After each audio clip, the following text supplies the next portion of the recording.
Andre Wade with Just Released back at you, just to talk a little bit more about my story.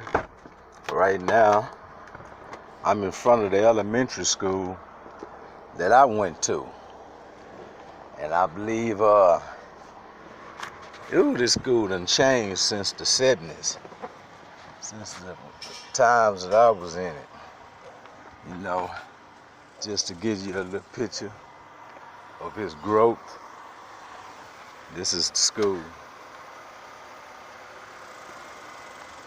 Yeah, this is the school I went to, the elementary school, where a lot of things took place in my life. Yeah, a lot of kids, when I was going to elementary school, the kids was much bigger in my day.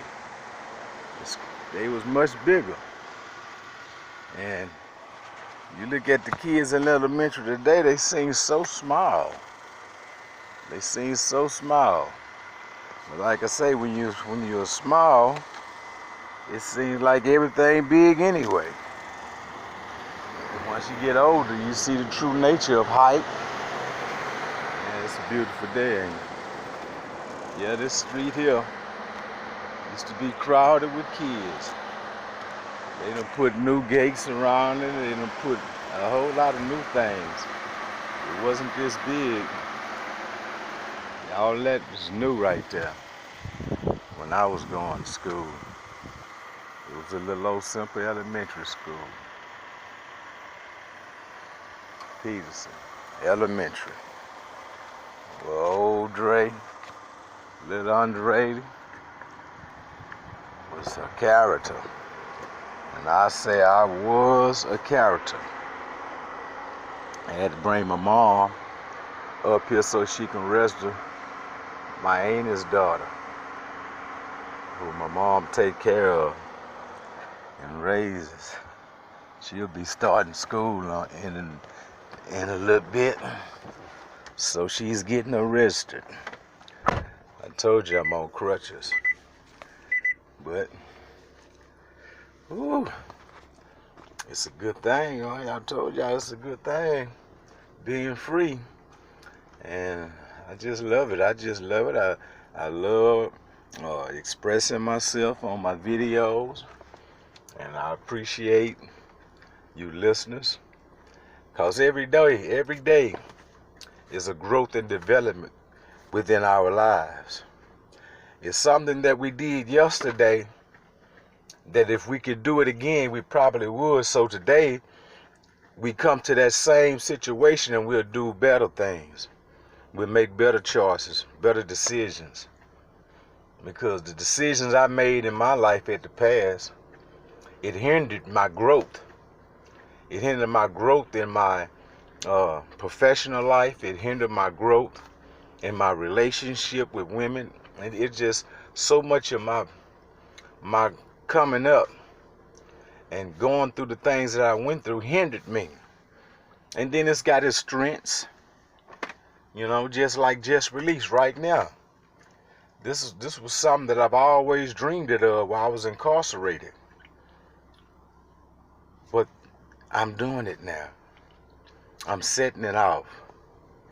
And I look at, hopefully by the time this time next year, there's no telling where Just Released might be.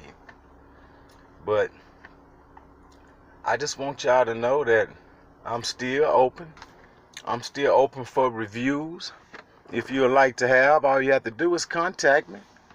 Just contact me, 713-413-9379. Contact me, call me, and we can set something up. We can set an interview up, because I would like to interview. I'm talking about Caucasian, Hispanic, Japanese, I don't care whatever race you are. Because this is not about race, this is about Just Release. And this is about you people. So let's come together. Let's come together. Like I say, I'll come now.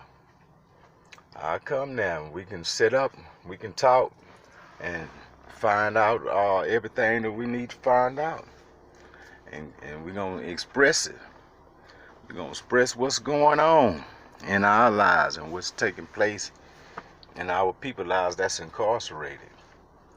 I remember when I was in the 6th grade, and it was becoming a summer, and so after the summer, when I go back to school, I'd be going to the 7th grade, and that's when the elementary went from 1st to the 6th, and then junior high went from the 7th to the 9th, and then the high school was the 9th to the 12th in my day.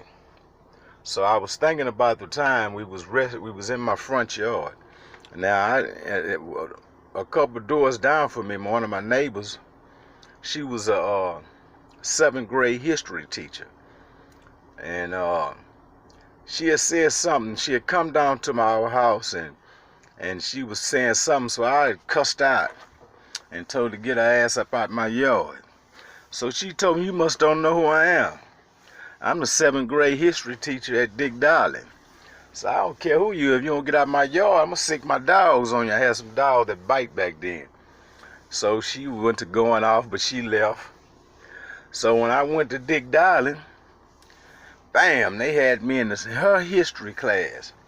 Let me tell you something. This woman would not pass me. I was in the 9th grade with a 7th grade history class. And man, hey, my Dick Darling days, my junior high school days, oh man, I went from the 6th grade for Peterson fighting to Dick Darling fighting. I mean, when I tell you I was fighting, I told you I was little Cassius Clay. So, I wasn't afraid of nobody. I wasn't scared to fight nobody. Everybody, it's just, hey, it's what it is. Everybody knew me. And see, it's just like, prison. And you go to jail. I stayed a lot of times in the county. So from the county, I went on to prison, and your name follow you. Because, the Houston people, they're going to spread your name, especially if you was that kind of guy. So when I left Peterson as a fighter, going to Dick Darling, now I'm in the 7th grade, and now I feel like I got to prove myself. I'm fighting. And what's so cool about it? When you beat somebody up, your name circulates. That's little Clash of Clays, man. That's whatever. They gonna spread your name, and it's fear placed in some of the guys that before you even must fight them, it's fear in them because they don't know if they can beat you up. And I'm talking about, I'm fighting guys from the Richard Cracks, from throughout Windsor Village, and I'm just all over Harlem Clark. I went to Addicts back in '77.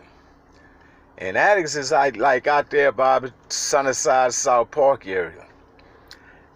That was a dangerous school of them days. Every day, it was 2 or 3 fights. I'm talking about girls, boys. But after 2 fights, or me beating somebody up, I didn't have to worry about it. I was living in South Park at that time. I was living with my father. And my mother stayed in Harlem Clark. So, I was kind of, on that bad side, so they tried to switch me around. But my grandma was too much for my dad and mother. She wanted to send me back home to my mama. I was too bad. So I came back. Well, like I told you in my other episode, that they told me by the time I reached 15 that I was going to be in state school because I was packing a gun. I had stole a car. This was about in '79, I believe it was. I stole a car, and I found a .25 automatic in it. And already, I told you I breaking in houses, so I used to get guns and sell them to the guys, the older guys, at this company that was across the street from our neighborhood. And they used to have a racing going on in the hole. Back in the days, they called it the hole. And every Friday and Saturday night, Sundays when motorcycles raced, but it was always a big crowd in front of Alameda Plaza. So it was easy for me to make money off of the products that I had. And I was a youngster, like I say, and wearing grown man clothes. The style was hush puppies back then. Had them hush puppies. I had the fresh hush puppies. Dobbs hat, $115 hats.